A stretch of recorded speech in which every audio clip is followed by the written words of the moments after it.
Mm-hmm.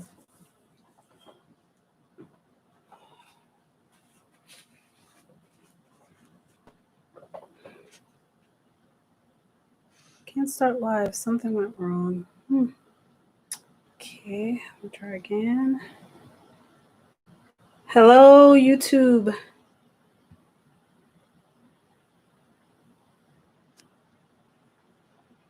Let's see.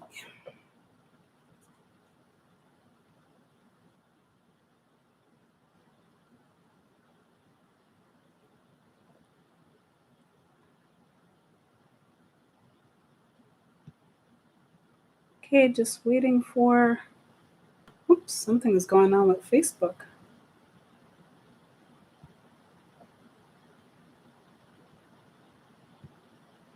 Okay. All right. If anybody's listening, not if anybody's listening. That's not what I meant to say. Okay, so I've been trying to get in on Facebook Live, and for some reason it's not working. So it looks like we're just going to have YouTube for tonight. Okay. All right.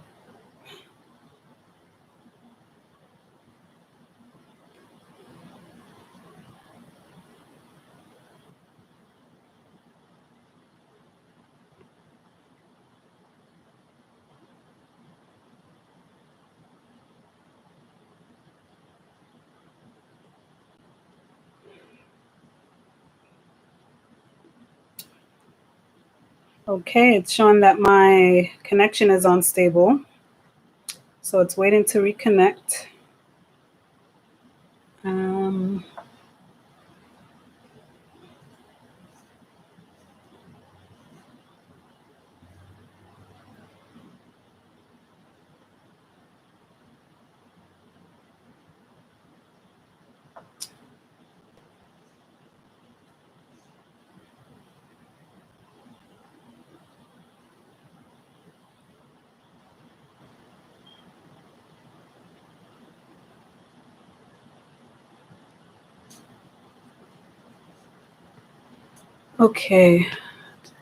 Okay. Welcome back. For some reason, the internet was unstable, so we got disconnected a little bit. At least it showed on my side that it was disconnected, so sorry about that. Welcome. If you're just now coming on for the first time, welcome to Women's Financial Empowerment Group. I'm your host. Hey, Lane. I'm your host, Ruth Agbeloso, your financial coach. And every Thursday, we're here having our live chat, at least almost every Thursday night, Eastern time. We're here doing a live chat based on financial books that we are reading. So every month I choose a book and we try to go through that whole book. So tonight, by the end of the chat, I will announce the next book. Actually, I'll just announce it now while I'm waiting for some more people to come on. If you know friends that are trying to get on the live in Facebook, not happening. At least I could try again, but for some reason it's not working out tonight. It's not going through. So, but YouTube is just as good in terms of getting on and commenting and all that stuff. So if we can't get in on Facebook, just, if they're wondering why they can't get on, please tell them, just join us on YouTube. Okay, someone's trying to connect with me. Okay, all right. Okay, so Facebook is not working out, guys. That is so sad because I know I have a regular that always uses Facebook. But tonight, it just keeps saying it can't connect. So tonight we will just be on YouTube. How are you doing, Lane? How was your day today?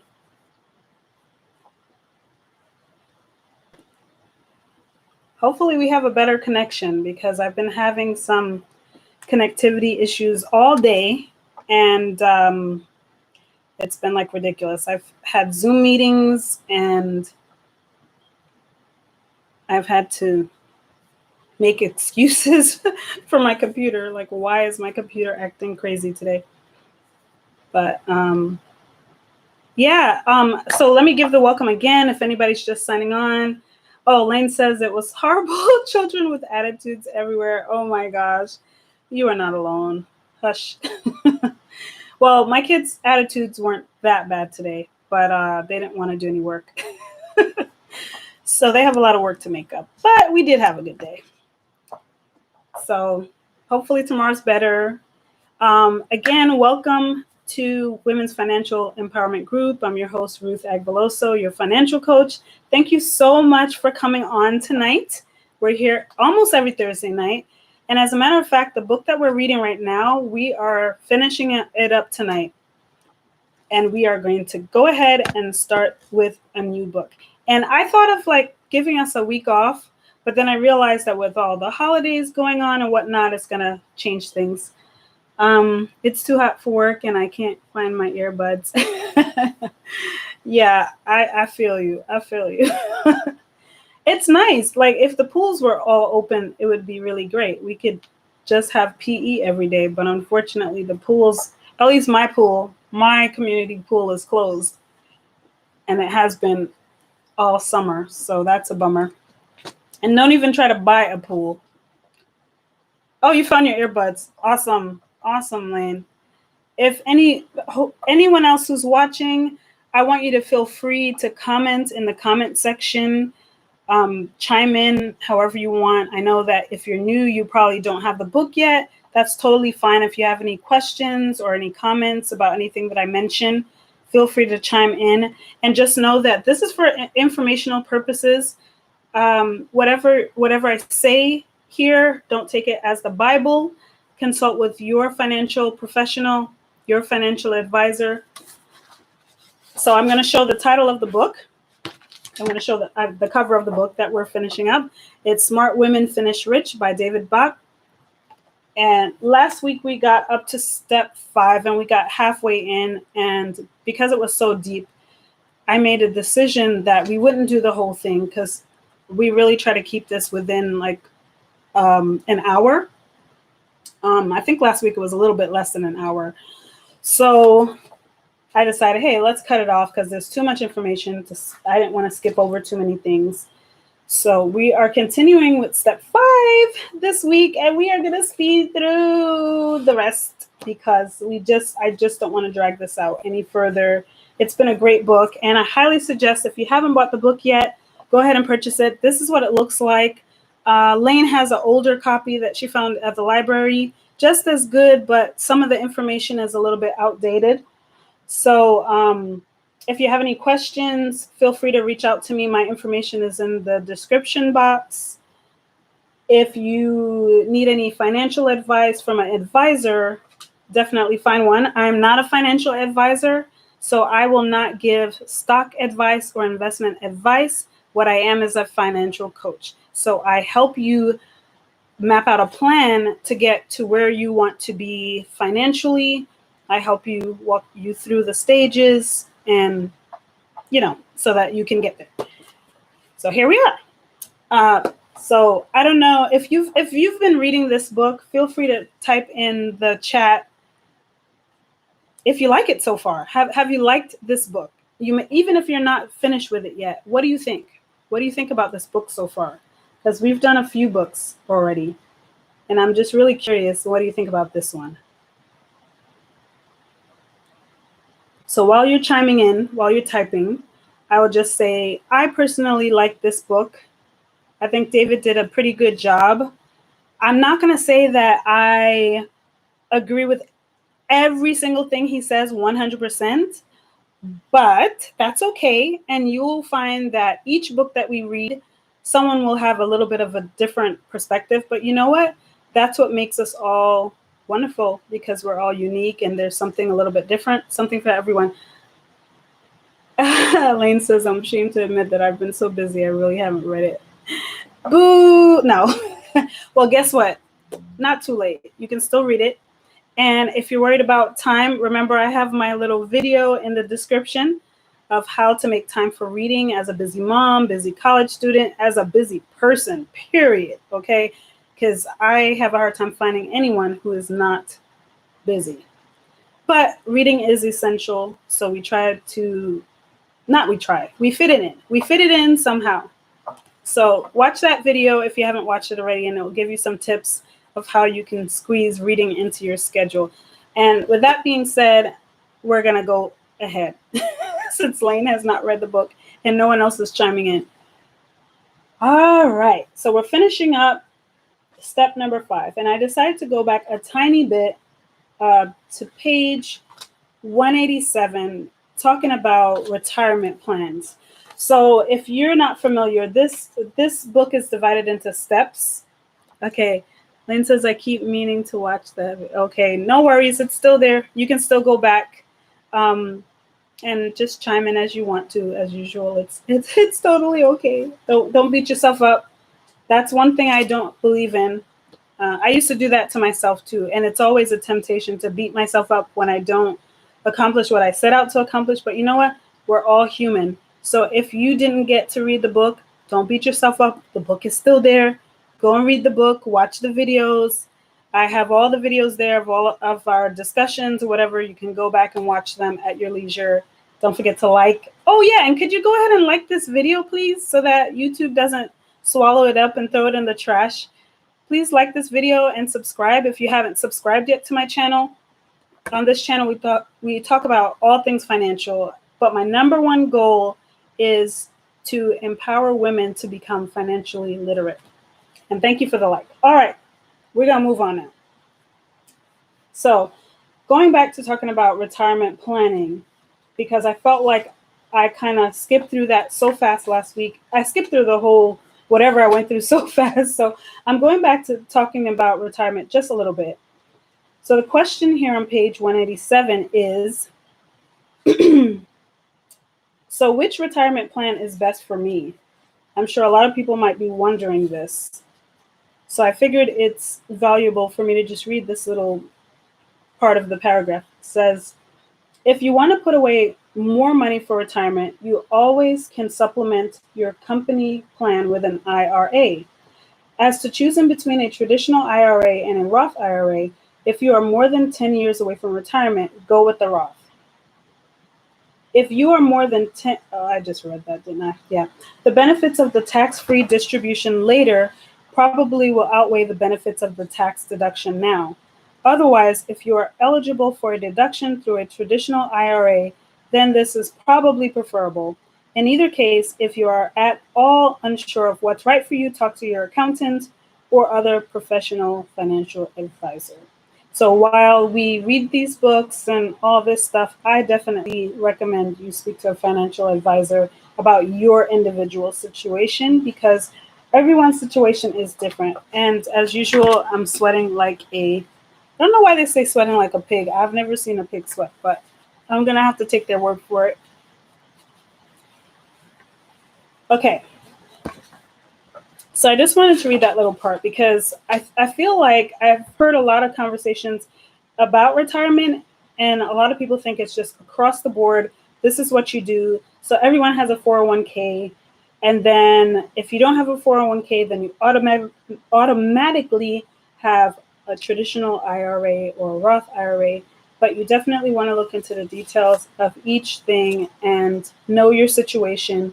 And when you speak to a financial advisor, they can advise you, they can help you make a decision about what's the best route. Now, if you don't have a financial advisor, you can always make a decision on your own.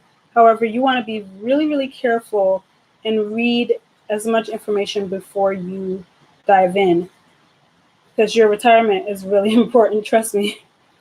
We talked about this on previous videos, that for women, we tend to outlive men.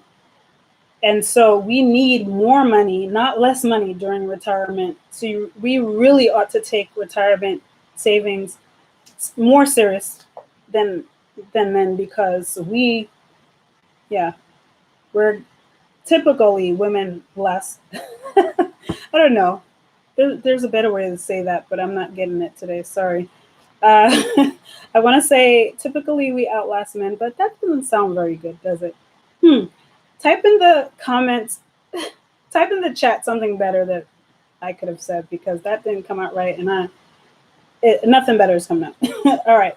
So David says, be careful. An IRA conversion is a very serious decision, and there isn't any one size fits all answer. So that goes back to what I was saying, that depending on your situation, something may or may not be right for you. Please be careful, because yes, you could get hit with so many taxes if you make the wrong move. As you know, we live in the country of Texas. We love America, but I'm just saying, if you don't do what you got to do the right way, you pay, like a friend of mine used to say, up to the wazoo. I don't know where the wazoo is, but it sounds pretty far, so I wouldn't want to pay that much. All right, moving along. So he talks about if you own your own business. If you own your own business, go ahead and type in the chat, I own my business, or me, or something like that. Oh, and go ahead and like this video. If you're wondering what are the types of retirement plans, and please, I hope that you do have a retirement plan, or that you're working towards getting one, because not because you own your own business will guarantee that you have money for retirement if you're not actively trying to have money for retirement. So here are 4 types of retirement plans meant for self-employed people. The Simplified Employee Pension Plan, also known as SEP IRA, Solo 401k Plan, Defined Benefit Plan, Savings Incentive Savings Incentive Match Plan for employees, known as Simple IRA. So I would suggest, if you are self-employed, like I am, that you look into these options and see which ones are best for you. He, of course, goes into so many details about all of them, but honestly, if I should go into all the details of every single thing, we'd be here for hours. So I'm not going to do that. What I'm going to do is move ahead. And he talks about, on page 98, he talks about asset allocation, creating the perfect balance. And I know that this is something I've spoken about before, but since he put it here, I just want to reiterate it, that you don't want to put all your eggs in one basket. You want to have a mixture, and I'm let me make it clear that this is what he's saying here, and I'm sort of summing it up, that you don't want to put all your eggs in one basket. You want to make sure you have money in stocks and mutual funds and all those different things. You don't want to have your money all in one thing. And within those different things, you want to have it diversified. So for instance, if you're investing in stocks, you don't want to have all of your money in Tesla. Okay? No matter how great they're doing, you don't want to put all your money there. So that's the basic gist of what he was saying there. And for retirement, he also talks about looking for target dated mutual funds in your 401k plan. So basically what a target dated mutual fund is one geared towards, like, when are you going to retire? So based on when you're going to retire, it will decide how aggressive your retirement plan should be, or how they're going to invest in whatever you're invested in. Up to the point of retirement, then it's not so aggressive. The biggest mistakes you can make with a target dated fund, he's going to get into, and he says don't make these mistakes. So the first one is to see the biggest I can't talk tonight, Lane. All right, the biggest mistake that he sees is when investors select more than one. He's saying don't do that. Don't have more than one target dated mutual fund. Don't do that. You only need one. Merge them together. Don't have more than one, because it's too many things. It gets confusing. and it may not do for you what you think it's going to do for you at the end. You also need to find out the fund's glide path. Now, what the glide path is, he says, it refers to the continued investment strategy the fund takes upon reaching your retirement date. So when you reach retirement, how is your what is your portfolio going to look like? Is it going to be, basically what I was saying before? Is it going to be very aggressive? What is it going to be invested in? Things like that. Ideally, you want a target dated fund that runs through your predicted retirement date, because hopefully you're going to live 3 or 4 decades or more after retirement. It's critical that you review this type of fund closely once you get to within 5 years of your retirement. Again, going back to make sure, ladies, that you know what's going on with any investment, with any financial account that you have. Don't take it for granted. You always want to check things to make sure they are what you think they are. When it comes to Social Security, we talked about that last week.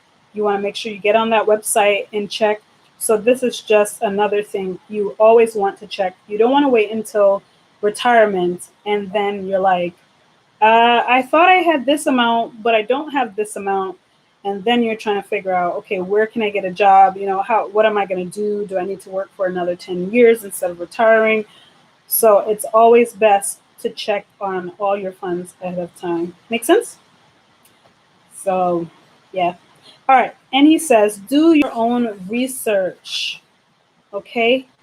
From stocks to bonds to mutual funds, and learn a lot about overall financial planning by going to different websites. And there's some that he recommends on page 202, and I'll just read them off.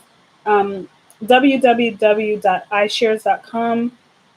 And I'll say that slower in case you want to write it down. But I won't be saying everything that's in the book. But I'll just say these slower in case you want to write them down. So www.ishares.com, www.mfea.com, www.morningstar.com, www.wsj.com, that's the Wall Street Journal, and Yahoo Finance, that's easy to access. So these are different websites that you can go on and find financial information in general and specific topics. You can also find out about different stocks and mutual funds and whatnot.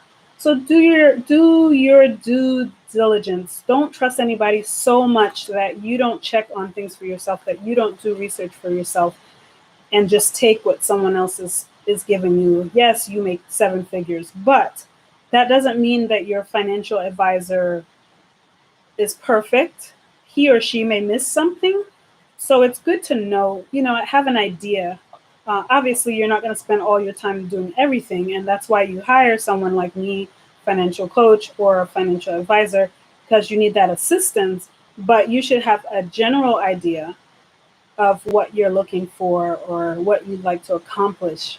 And that's the best way to get help as well. So anyway, I'm going to move on. And please feel free to reach out if you have any questions or comments or anything about this. I have notes, but I messed up my book so that I wouldn't have to keep looking at my notebook. So now here he says, what about investing in my company's stock? If you have a company that's listed on the stock exchange, if you're tongue-tied today, if you're working for a company that's listed on the stock exchange, he advises don't put all your money into that company. Why? Because if they go down, they take your money with them. Again, you never want to put all your eggs in one basket. Just like David's grandma said, and we've always heard people say, don't put all your eggs in one basket. So if you have company stock, yeah, it's great to invest in your company, but you don't. When I say it's great, I'm just saying in general, I'm not advising you to do that. It's, if you want to do that, then that's you. But don't put all your money in there. That's what he's advising, because we've seen so many hairy situations where people have done that and the company tanks, they lose their job. And he gives a situation like that happened. Those employees lose their job, but they also lose their money that they invested. That really stinks. All right. Do you have any questions? Because I'm gonna be running, like, I'm gonna be going through. Okay, I know I missed something that I wanted to mention. Okay, so when it comes to investing for retirement, there are some rules. Okay, there are rules to this thing. So follow these rules if you want to, according to David. So rule number one: with retirement funds, invest for growth.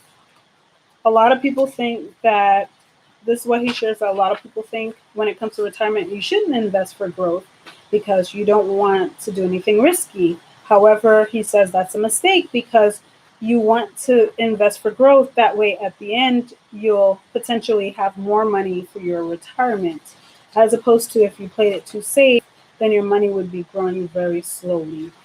So he advises invest for growth for when it comes to your retirement. And then that's where I got the balance and all that. And I skipped all of those notes that I wrote in my book.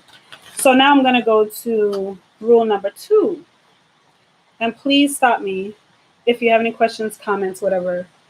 I have to take those. Yeah, you're right, Lane. You have to take those risks. That's what it's all about. If there no risk, no payout.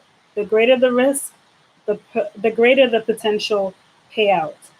And of course, it's a risk. So that means there's no guarantee, but just based on historical data, we have seen that it's worthwhile to invest in the stock market, because over time the gain is pretty good. It goes up and it goes down.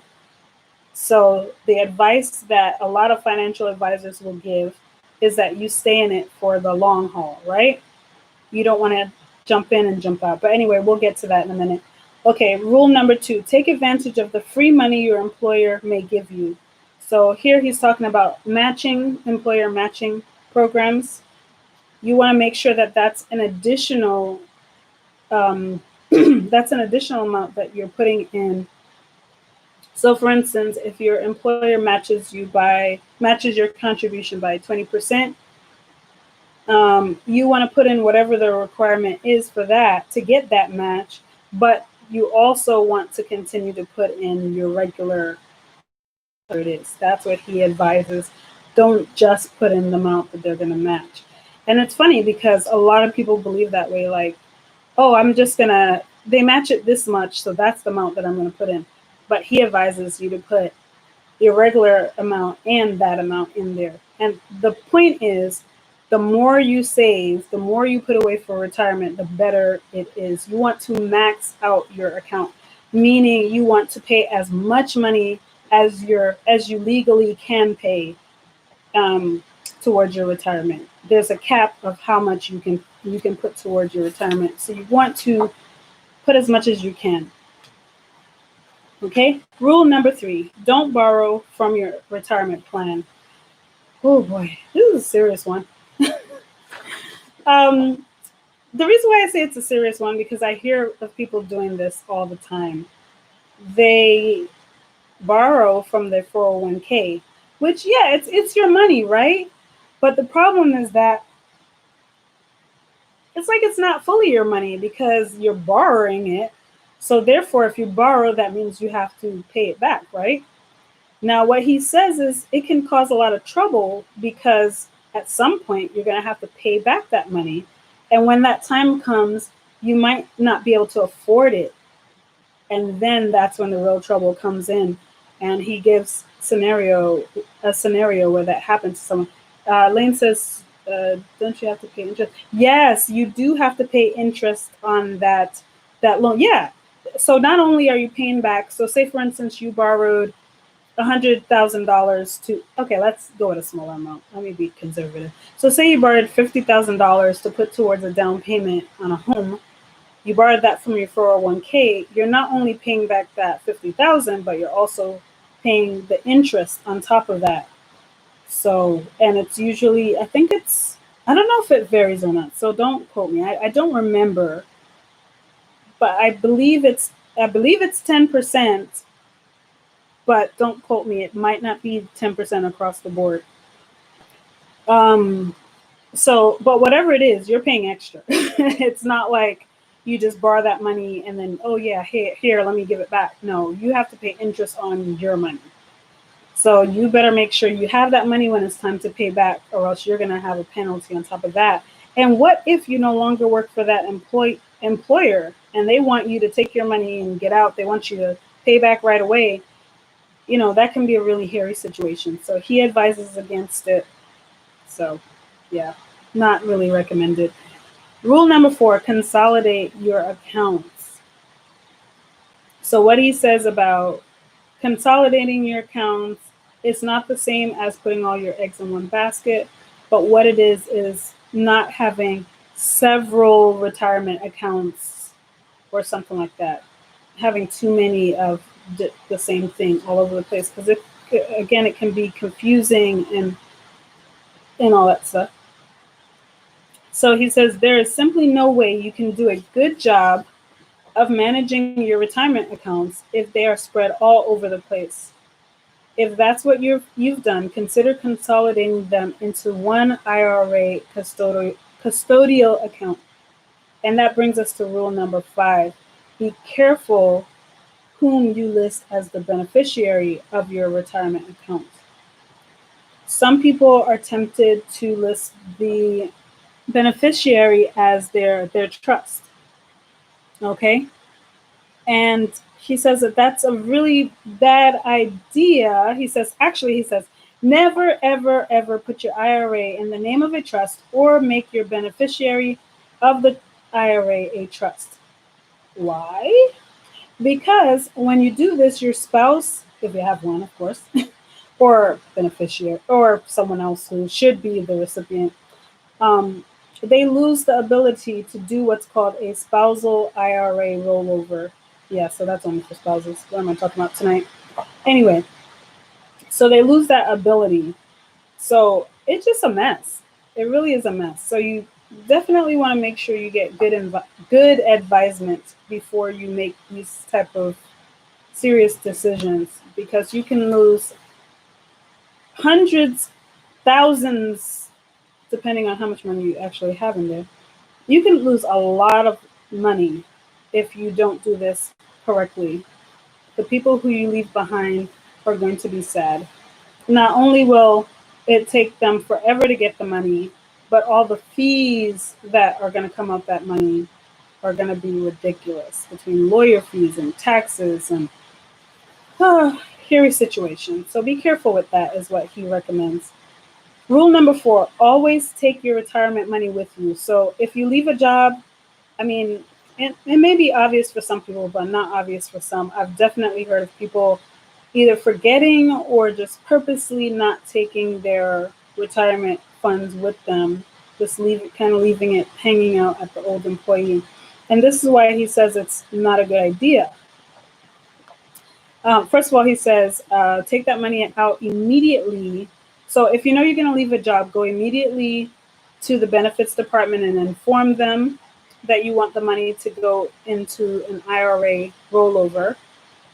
Or you can also have it rolled over to a 401k at your new job, but you definitely don't want to leave it at your old job. He says, in the event of your death, your beneficiary would have to go back to the company where you may not have worked in a long time and try to get those funds. And it may take months to get those funds. And that's it will be hairy for them. So you don't want to do that to them. You want to make sure that you take care of everything now while you can. If you do things the right way, they can get that money in like days, as opposed to months. That's what he says. So what he says here is that if your old company changes plans, so that was one thing, the fact that your beneficiary would have a hard time getting the money. But the second thing is, if your old company changes plans for some reason, if they change plans and for some reason they can't get in touch with you, then they may just decide to park your money in a low interest money market fund. So your money wouldn't even be growing that much. A mess, you know? So you don't want to take that chance. Just take your money with you, is what he's suggesting. Rule number 7, don't shortchange yourself. I think women, I don't know, sometimes we just do that. But he advises us against that. Again, max out your contributions. As much as you can put it in there. Because at the end, you take care of yourself, don't get in an accident, whatever, you're going to need that money. So you want to make sure that you have as much going into your retirement as possible. Contributing to a retirement is a necessity. Please do not see it as a luxury. It's a necessity. It doesn't matter if you're wealthy or if you consider yourself wealthy or just whatever you consider yourself, working class or what have you. The fact is, when you retire, you're still going to need a place to live, food to eat.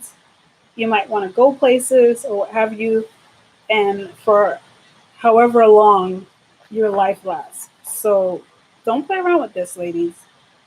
Take David seriously and max out your contributions. Do whatever you have to do to make sure that your retirement is as fun as you want it to be and as early as you want it to be. Okay, now this chapter was about the 3 baskets. So the first one was security, the second was retirement, and now we're up to the third one, which is your dream basket. My favorite one, because I'm a dreamer. So in this one, he talks about dreaming. What have you always wanted to do?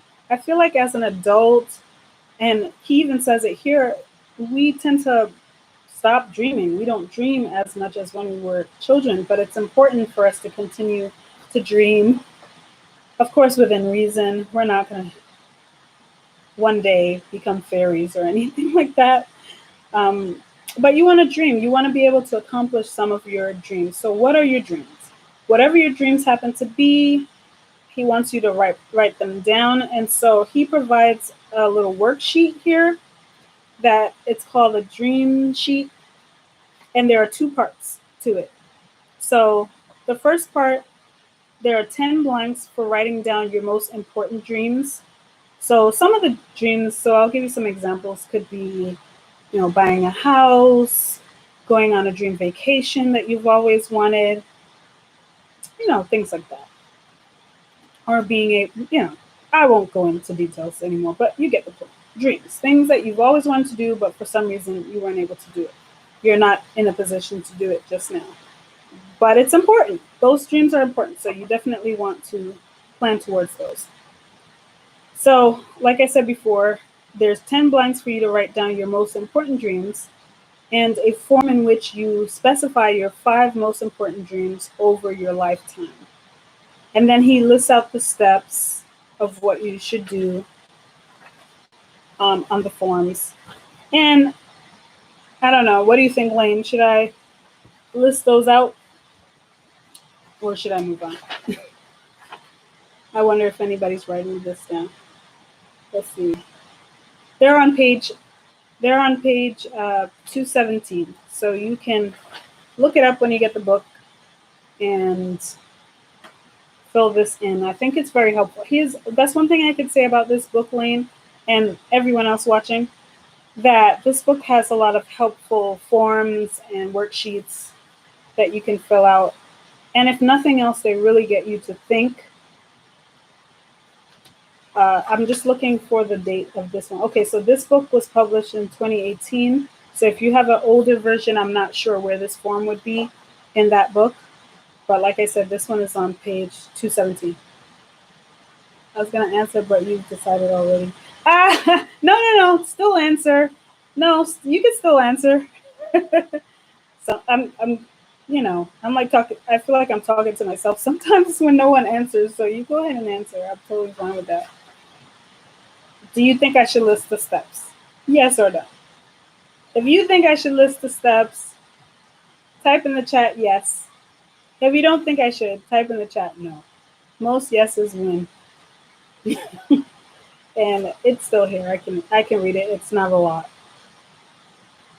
List them. Page. Oh, they're on 174 in your book. What version of the book do you have? Like what year? Let's tell the other viewers so in case they get an old version, they can look it up. So it's 174 in Lane's book, and she's going to share with us what edition that is. Of course, mine is 2018, the most recent one. And while she's typing that in, I'm going to go ahead and list the steps. So on this page, fill in the 10 blanks with as many dreams as possible that you want to accomplish during your lifetime. On the next page, okay, she has the 2002 version. So that is the second version of this. Okay. So on the next page, specify 1, 5 most important dreams. 2, make specific, measurable, and provable. For example, how much will it cost? Number 3, immediate action in the next 48 hours. 4, whom will you share your dreams with? 5, what values do they help you accomplish? 6, what challenges will you face? And 7, strategies to overcome anticipated challenges. So that's a really good breakdown of what you should have on the chart. But again, once you get the book, you'll see the chart. And I feel like his charts are his worksheets are really helpful. And you might be asking yourself, what if I don't have any specific dreams right now? He says, even though you may not feel like you have a specific dream right now to list, but you still ought to be putting money aside because eventually you'll have a dream and it would be nice to already have some money to fund it. Okay, Lane, when you say all the same here, do you mean it was the same information in the 2002 book with the different steps? Okay. All right, so I'm waiting for Lane to type that in. All right, so he talks about how to fund your dream. Wouldn't you want to know how to fund your dream? So he says it's pretty much like how you fund your retirement. Okay, yes, the same information. Okay, so Lane says it's the same information in the 2002 version as it is in the 2018 version as far as that chart, that worksheet goes. Okay, so you're going to fund your dream basket the same way how you would fund your retirement basket. He says with a fixed percentage of your income that you automatically contribute every month. So he says, like on average, you want to have at least 5% of your after-tax income going towards your dream basket. That's what he recommends, and I think that's good advice because the problem I don't want to get into deep, but I've definitely seen for myself where my dreams have changed over time. And when I was much, much younger, my dreams were a lot more vivid. And, I knew what I really wanted to do and everything like that. And as I grew older, it's like they sort of slipped away. And now they're kind of like coming back again. And I'm really excited about that. So it's all about planning, ladies. We definitely want to be on top of things and make sure we plan. And I realize that time is going. So I'm going to finish up this dream basket. So you definitely want to plan. And in here, he lists the different accounts that you could put money away in. And, of course, it matters whether your dream is something you want to attain in a year, 2 years, 4 years, 10 years. It would determine where you would put your money. So he really gets into depth about different things here. He talks about index funds. He just talks about so many different details. It's really too much to really get in on a short chat like this, to really get into so many details. But get the book, ladies, if you haven't, and really dive in because there's so much great information here. I will just mention that for really long-term dreams, so 10 years or more, he recommends an annuity. When you buy an annuity, you enter into a contract with an insurance company. Lane says, I thought you were supposed to put your money where your mouth is. uh, it depends on what you mean by put your money where your mouth is. If you're going to spend all your money on food, maybe not. All right. You can explain that further if you have some more thoughts on that. All right. So how this works is you pay premium and then you have a guaranteed payout option. So it's two phases. The first phase, you pay money into the annuity and the contract accumulates value and grows. Lena's laughing. Um, and then the second phase begins when you start to withdraw money. This is called the distribution phase. So I just wanted to run that by you because I don't hear a lot of people talking about annuities. So I just want to, it's just something you're going to hear once you, it's funny. It's like once you hear something once, then when you hear it again, it starts to stick. So I mention it once, then when you hear it again, then it might get your attention and then you will look further into it because there's different types of annuities too. So you'll want to look into them and see which one would be right for you if an annuity is right for you at all. May or may not be. All right, let's jump into the next segment. The 10 golden rules for hiring a financial pro. He definitely advises you to hire a financial advisor to help you with all of this. Like I said before, you can try to do all this on your own. People have done it. However, it's highly advisable that you see a professional financial advisor that will walk you through the process and help you make the right decisions. Again, I'm a financial coach, not a financial advisor, so I'm not going to give you advice on specific investments because that's not what I do.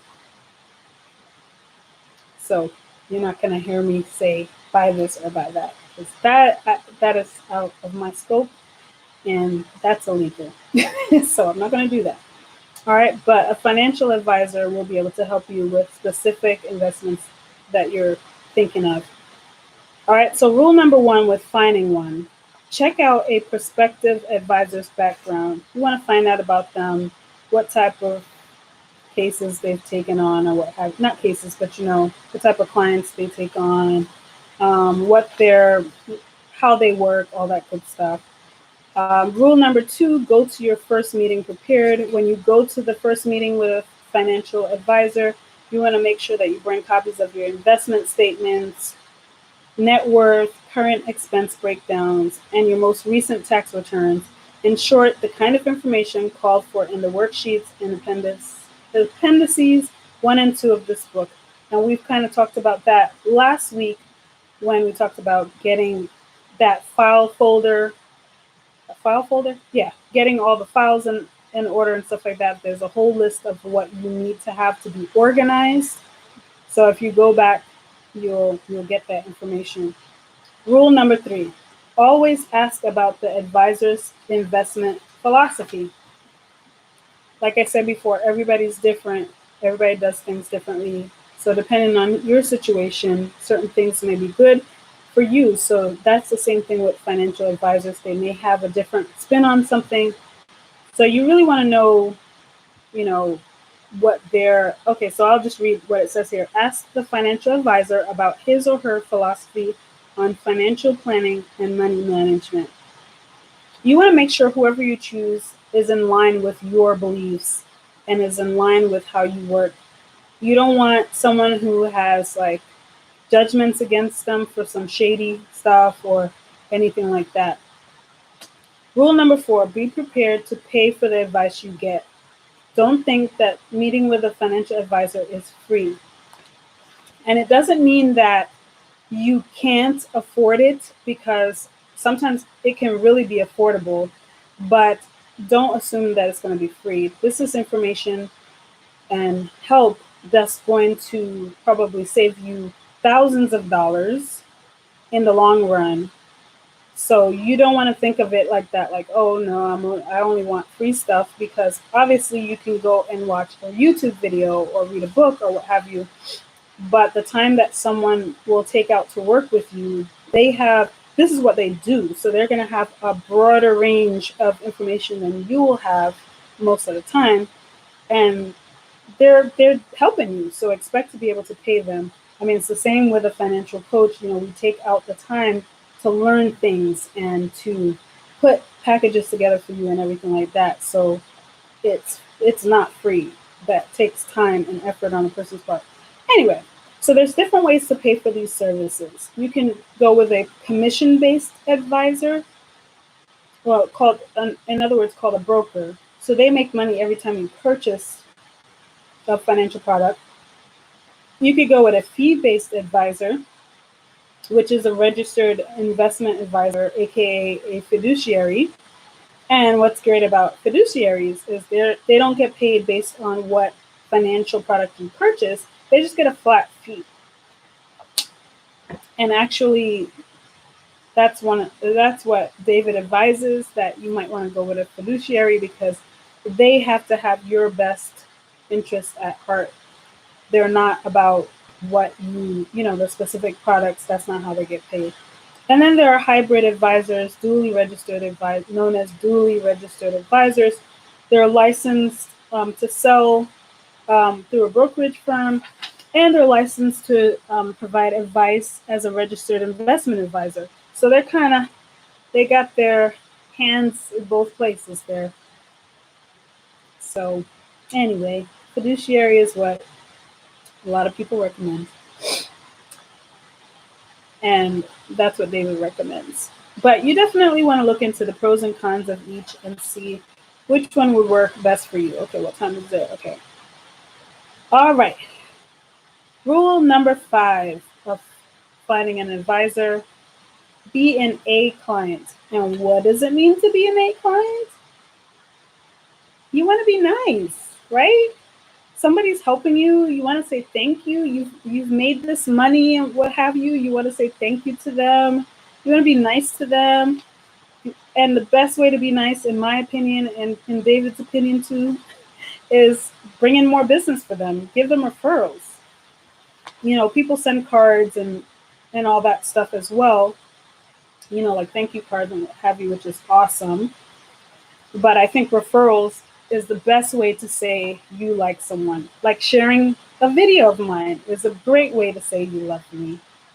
Thank you. Liking this video also is a wonderful way to say you love me. So please go ahead and like this video. Like how I did that, Lane? All right. Rule number 4. A good financial advisor explains the risks associated with investing. You don't want someone that's going to be like, oh, you're going to make tons of money. Oh, invest in this. And no. You want someone that's going to keep it real with you, let you know that there are risks involved.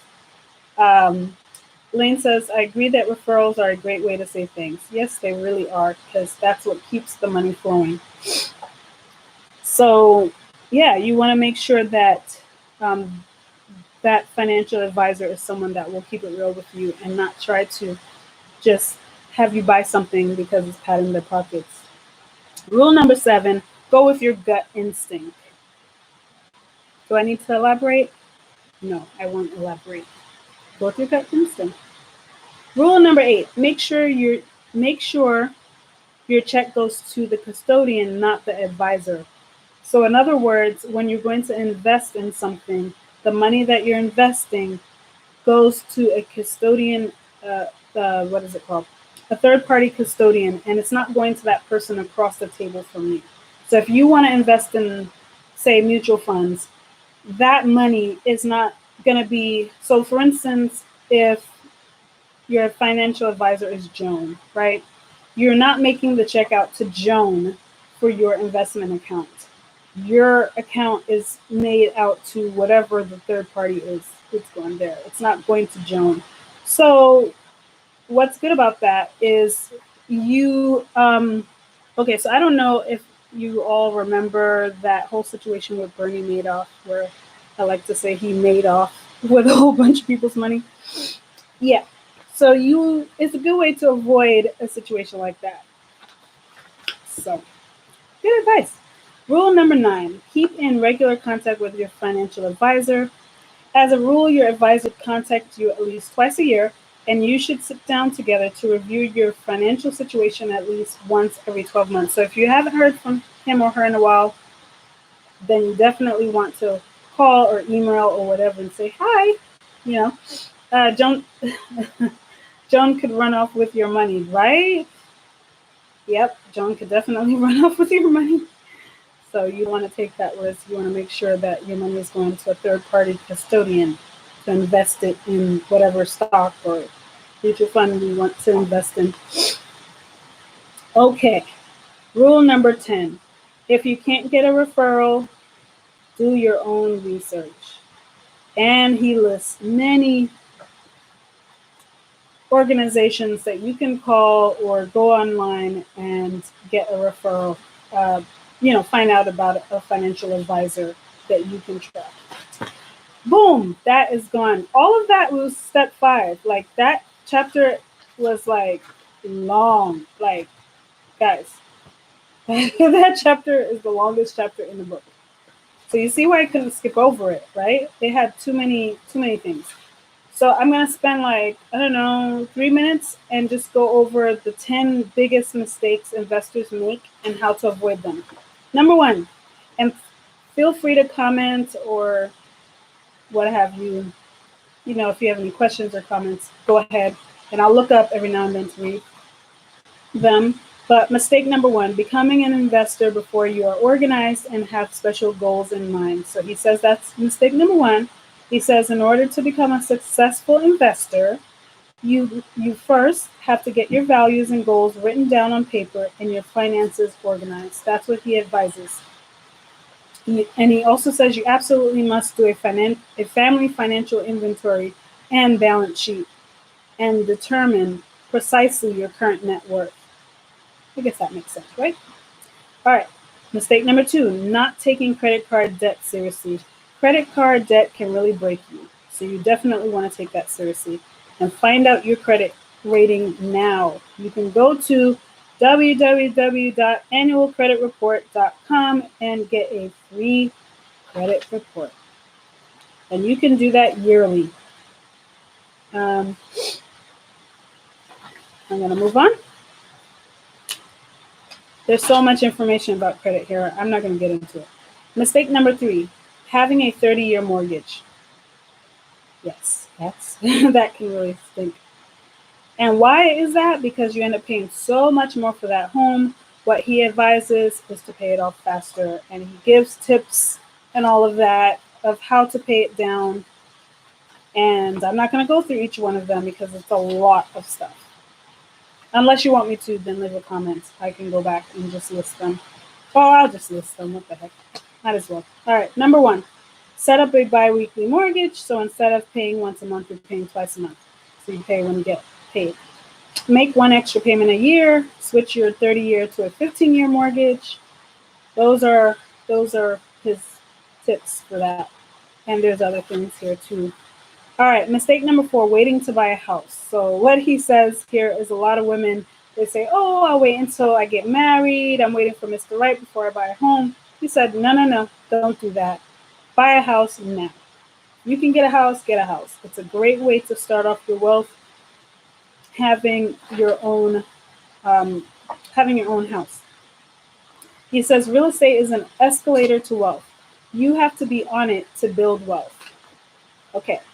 Mistake number 5, putting off saving for retirement. You want to save for retirement as early as possible. If you're watching this and you're 19 years old, you need to start investing right away. I unfortunately didn't start until I was 21, I think. Was it 21 or 22? I think it was 21. But anyway, you want to start as early as possible. And he even, in the next chapter, talks about how to get your kids started. All right, mistake number 6, speculating with your investment money. You don't want to speculate. Don't time the market. What else does he say? Yeah, because you can lose a lot of money doing that. You hear about people doing it all the time. They put their money in. Oh, this made me a lot of money. They pull the money out. Or this is not making enough money to pull it out. They're just playing around. You can get hit with so many taxes. It's a waste of time, waste of money. And he gets into all of that. Why you're throwing money away trying to time the market, because even though it may look wonderful today, tomorrow it may not be the same. So you just want to leave your money in there and let it ride the waves. You don't want to take it in, put it in, take it out, put it in, take it out. Mistake number 7, building a portfolio that's not diversified. Again, we talked about that, not putting all your eggs in one basket. So I'm not going to get into that, but he does get into more details about diversification, the difference between having it diversified versus not diversified. Mistake number 8, paying too much taxes. Paying too much in taxes. Of course, it's good to have a tax planning service so that you know what you're investing in to make sure that your money is growing tax deferred. Mistake number 9, buying an investment that is illiquid. So meaning you invest in something that you can't pull your money out quickly. Like if something happens, you may need to pull money out. So, you want to make sure that you can. Wow, I wish I would have saved for retirement when I was working, especially when. Yeah, yeah, yeah. A lot of people didn't. But I'm gonna share a video with you about. You're gonna see a video popping up here soon about retirement for moms, stay-at-home moms. Sorry, I got stuck on that chart. It's okay, no worries. You're in my private group, so you'll know as soon as that video comes out. And I guess anybody who subscribes to my channel and gets like a notification, they'll know when that video pops out. But retirement for stay-at-home moms. All right, mistake number 9, buying an investment that is, oh, I already read that. Golly. Mistake number 10, giving up. Never give up, okay? It's not too late. Jump on the bandwagon, get started with something. That's definitely a mistake to give up. Don't give up. And we have 2 chapters left, and we pretty much out of time. So do you want me to spend a few more minutes and just talk a tiny bit about the next chapter? And okay, so we started like a little bit after because we were waiting for Facebook, right? All right, so I'm going to go ahead and just list these real quick. So the next step number 7, is raising smart kids to finish rich. I'm a mom and I'm all about that. Elaine says, yes, talk, yes. So I'm going to run through this real quick, but it is important that as we are learning, we are also teaching our children. You don't have to be rich to teach your children about wealth and about money. And I think that's a mistake a lot of parents make. But anyway, that's an aside. Let me move on. So he says there are several steps that you want to take. Number 1, explain where money comes from. That can happen at a very small age. I feel like kids are born knowing about money. They don't just take a dollar bill and stuff it in their mouth and start eating it. Kids just seem to know about money, but they don't understand money. So you need to start teaching them young. Don't wait for schools, because the schools may never really fully get on board with it. Step number 2, teach them it grows on trees. Yeah, it literally grows on trees. I don't know if you saw my post today about my 9-year-old. We went to the store. He decided to bring his wallet because he wanted to buy something. So I said, okay, fine. What do you want to buy? Picked up some random thing. He was going to buy it. So I explained. I said, you just took out $1, but there's tax on this. And he's like, what? And I was, what's tax? And so I started to explain it. And he just went, put the money back in his wallet. He was like, later for that. I only plan to spend $1. So that was kind of funny. But I mean, that was a great teachable moment. And also teaching him about taxes that come out of your paycheck. That boy was scarred. He was like, yep, we're all owning businesses. We're not about that life. We're deducting everything. All right. Yeah, it was a fun conversation, but I try to use every opportunity to teach them things. All right, step number 2, teach them the miracle of compound interest. We talked about this last week. It's how your money grows. So how $1 a day can grow up to be $1 million. So here's what happens if you save $1 a day and then put it to work for you. So it's not just saving it in your pocketbook, obviously. $1 a day at 10%, which is about an average for the stock market. Maybe this year is a little bit less because, COVID. But on average, the stock market is about 10%. So that will equal $1 million in 56 years. At 15%, it's $1 million in 40 years. And at 20%, it's $1 million in 32 years. So you get the point. You want to explain these kind of things to them. And this information is readily available. You can just pull it up and explain to them. Step number 3, make their weekly allowance a teaching tool. He recommends that they earn it. They should value it. They should use it to help others. And I think that is brilliant. Okay? And he gets into more details about that. Step number 4, teach them about retirement accounts now. And that may sound like really weird to some people, but they're going to be an adult one day. And they need to be set up for success. I think a lot of times our children are set up for failure because we don't prepare them ahead of time. And a lot of times it's because we just don't know better.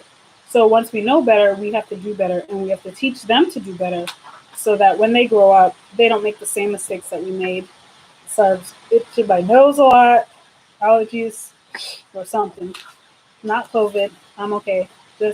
Yeah. All right, step number 5. Teach them to think like owners instead of shoppers. I really like this one. I really like this one, but I don't want to get too much in details.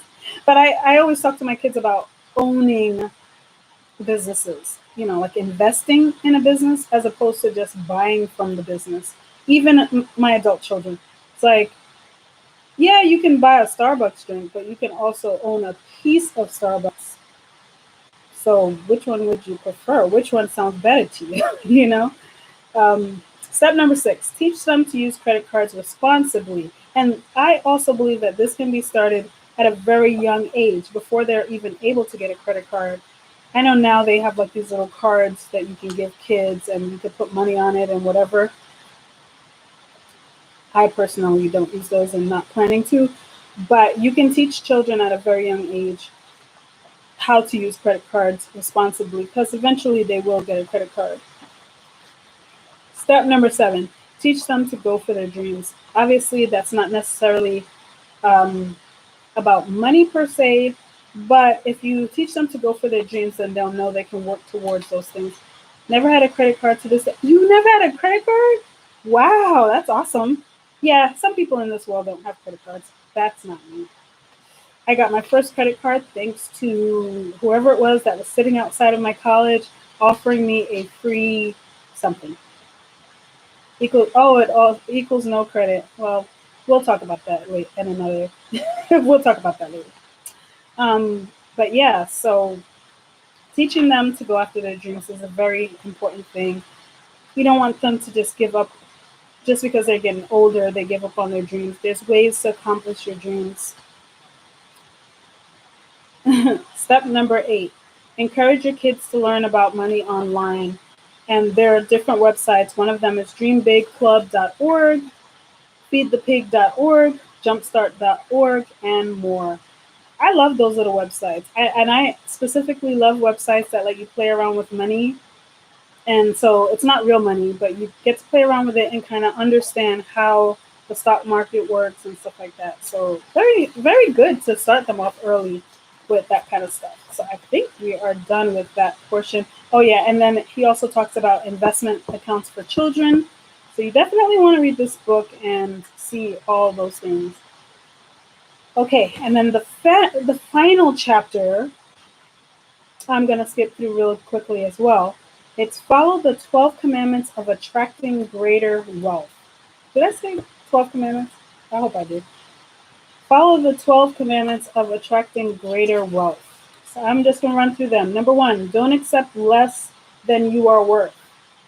Please, I'm going to repeat that one again, ladies, because, I feel like only ladies have that issue, but I'm sure there's men that have it too, but we are notorious for this, right? Don't accept less than you are worth. Number two, ask for a raise. Again, women have a hard time with that. If you don't like your job, quit. You're not married to it. Why stay there? Right?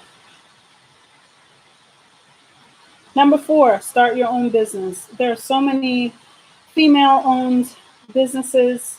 Mine is one of them, but I'm just a drop in the bucket. There's so many, and I feel like for everyone, there's something that you could do to make money. I highly recommend starting a business. Commandment number five, build your personal brand.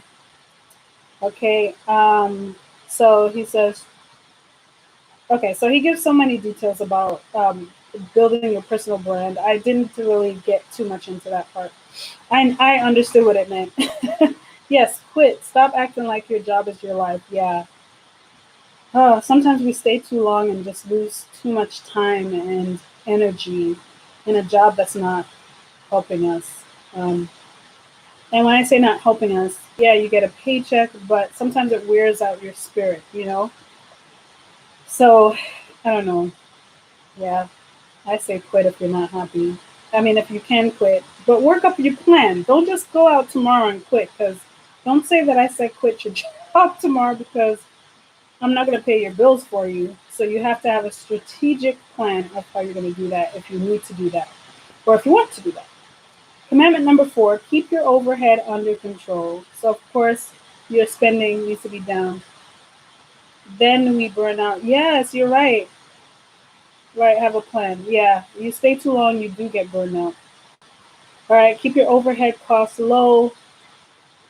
Yes, again, keep your spending down.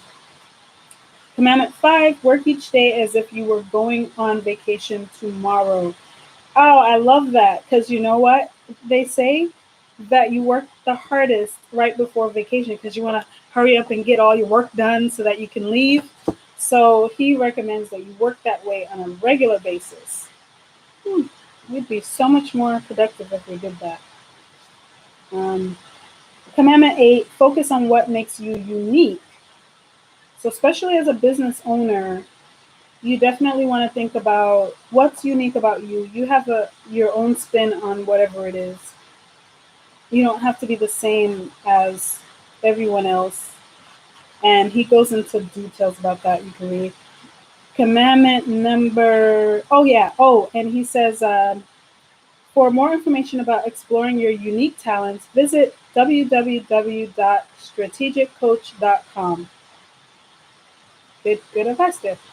Commandment number nine, delegate the tasks you shouldn't be doing. Oh yes, I love delegating stuff that I don't think I should be doing. Ah, yeah, because sometimes we spend too much time doing those little things that someone else can easily do and happily do for us. We just waste time. He says, first thing tomorrow, you should delegate one task you currently perform that you know you shouldn't be doing. And I don't know about you guys, but as a mom, that is a challenge because I feel like I could do certain things better. So I tend to hold on to it, but then I get overwhelmed because I'm like, gosh, I'm tired. Why I have to do all this stuff? But then again, like, why are you being a perfectionist? Elaine says cleaning the toilet. No, I have given up on that job, thankfully. But yeah, you still holding on to that? I say teach those kids how to clean those toilets. They'll do a horrible job the first couple of weeks, but they'll get it over time. That was one of the hard ones for me actually, because I'm good at toilet cleaning, but man, it's so good having someone else do it. Commandment number 10, get up early. Oh my gosh. You know what? After this video, I'm going to go ahead and link the video in the description about habits of wealthy women. Oh, Lane says she wants to so badly. Oh, your daughter wants to clean the toilet? Yeah, teach her. Go ahead. Let go. So this commandment number 10, get up early. It is, I have that in my video, what was it? Nine habits of wealthy women. And I'll go ahead and link that in the description after we're done. so that you can take a look, or you could just look around on my channel and see it. I just released that video Tuesday. All right, commandment number 11, find a purpose greater than yourself. And I think that's self-explanatory, but he gives a lot of information about that. And then the bonus chapter, he talks about taxes. So I'm going to leave this one alone. It's all about taxes. And then at the back, the appendix has all these worksheets. Man, that was long. But it was a very good book. And I think I'm even going to review some of it again because I really liked it. Our next book that we'll start next week is going to be Think and Grow Rich by Napoleon Hill. This is actually a book that I've already read, and I'm going to reread, and I highly recommend it. So you forgot Commandment 12, be grateful. Was it in there? I didn't see that one. I skipped it, didn't I? Lord, thank you for pointing that out, because I think I missed it. Be grateful. Yes, that is definitely a key thing. Be grateful. I love that. Thank you for reminding me of that. I appreciate that. So again, we'll be here again, God willing, next Thursday night, 9 p.m. Eastern time. This has been the longest book chat we've had, I think, but I felt like it was worth it since I was given permission to continue and not cut it off. So thank you so much for being on. Lane says, I just think it's so important to be grateful. Yes, it is very important. If you can't be grateful with $2, you can't be grateful with $2 million. You have to start with what you have and be thankful and grateful for what you have. Think and Grow Rich, is that what you said? Yes, Think and Grow Rich by Napoleon Hill. It's a classic. So many greats have read this. I've read this. I don't know if I would consider myself a great, but one of the greats. But I like this book for many reasons, and I'll share more about it next week. So that's the book, and it is available on Audible. And of course, you could get probably get a copy even at your library because it's not a new book. Anyway, that'll do it for us for tonight. Thank you so much for watching. Please like this video, share it with your friends, and come back. I'm your financial coach, Ruth Agbeloso. And remember, change your mind, change your pocketbook. Have a good night. Bye-bye.